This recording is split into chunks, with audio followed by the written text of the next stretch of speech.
Bien, bonjour à tous et j'espère que vous allez bien et merci de nous rejoindre sur cette page Facebook. Si vous regardez cette vidéo aujourd'hui, c'est parce que l'on est vendredi et que vendredi c'est l'occasion pour nous de parler de divers sujets d'actualité. Et le sujet du jour c'est le confinement. Le confinement dans le sens où pourquoi le confinement ne marche pas ou tout bonnement ne peut pas marcher en Afrique. Et restez bien jusqu'au bout de cette vidéo, puisque tout au long de cette vidéo, nous allons voir pourquoi le confinement total ne peut pas marcher en Afrique, et qu'après, à la fin de cette vidéo, nous allons voir des axes aléatoires au confinement pour éviter la propagation de cette épidémie.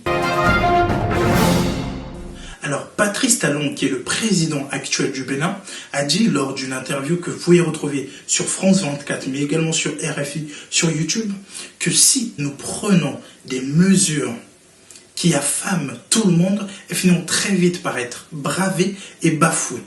Et le président du Bénin a raison quand il dit cela, car une mauvaise gestion de la situation en Afrique pourrait entraîner des pertes en vies humaines qui seront bien plus importantes que les pertes économiques. Et ce n'est pas parce que la majorité des pays occidentaux le font, c'est-à-dire choisissent le confinement total, que nous devons le faire. Rappelons quand même que le continent africain est le continent le moins touché pour nous. Et donc la réponse à cette épidémie doit être pensée différemment.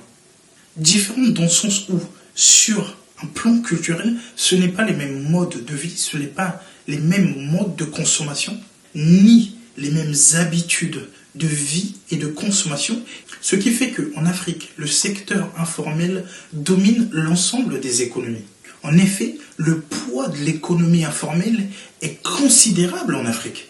Selon l'Organisation internationale du travail, 85,8% des emplois en Afrique concernent l'économie informelle.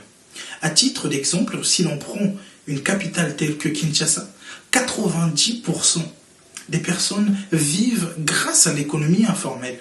Et si l'on va sur l'axe social, on se retrouve à avoir entre 20 à 40% de la population africaine qui vit dans des lotissements informels. Et donc de là, on a un déficit en termes d'équipement sanitaire, on a un déficit sur un plan économique. Voilà pourquoi on dit qu'une mauvaise gestion en Afrique peut entraîner, suite à cette catastrophe sanitaire, une catastrophe humanitaire.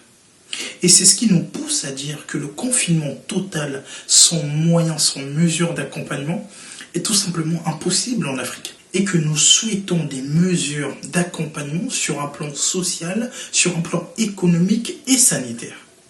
Et la situation est telle que si l'on prend les pays les plus riches d'Afrique qui ont fait le choix du confinement total, comme c'est le cas au Rwanda, au Maroc, en Tunisie ou encore en Afrique du Sud, on se rend compte que ce confinement total est tout de même très difficile à maintenir en place. Suite à ça, nous pouvons discuter des axes aléatoires au confinement total, qui peuvent être discutables, qui peuvent être étudiés, et qui sont parfois, pour certains, mis en place dans des pays en Afrique. C'est le cas par exemple de la distanciation sociale. Cette distanciation doit être respectée de manière drastique et elle est par exemple mise en place au Sénégal ou encore au Kenya. Ensuite, il y a par exemple le couvre-feu qui est mis en place de manière très rigoureuse en Côte d'Ivoire ou au Congo. Puis la mise en quarantaine des grandes villes. Dans certains pays, les villes les plus touchées, c'est les plus grandes villes. Dans ce cas-là, il faut mettre en quarantaine ces grandes villes. C'est le cas par exemple à Ouagadougou au Burkina Faso, à Abidjan en Côte d'Ivoire, ou encore au Lagos. Ensuite, il faut penser riposte. Il est vrai et approuvé dans certains pays en Afrique que l'on peut nous-mêmes confectionner nos masques. Donc, il n'est plus question d'attendre d'autres pays ou d'attendre encore des dons qui viennent d'ailleurs. Nous pouvons déjà mettre à disposition les hangars, mettre à disposition des gymnases pour mobiliser des personnes qui ont les compétences nécessaires afin de confectionner des masques locaux et encourager la recherche scientifique et locale et à féliciter, comme c'est le cas par exemple au Sénégal où ils ont quand même des avancées très encourageantes. Et nous rejoignons Thierry quand il dit que le travail du docteur Raoul est en soi intéressant et important à prendre en compte, puisqu'il propose une alternative médicamenteuse qui est moins coûteuse, accessible et dont les effets secondaires sont limités. Puis enfin, nous tentons une ouverture vers la médecine traditionnelle. Donc voilà, c'est fini pour cette vidéo. Merci de l'avoir regardé jusqu'au bout. N'hésitez pas à commenter et à nous dire ce que vous en avez pensé, mais également à nous apporter votre réflexion. Et on se retrouve très bientôt pour une nouvelle vidéo.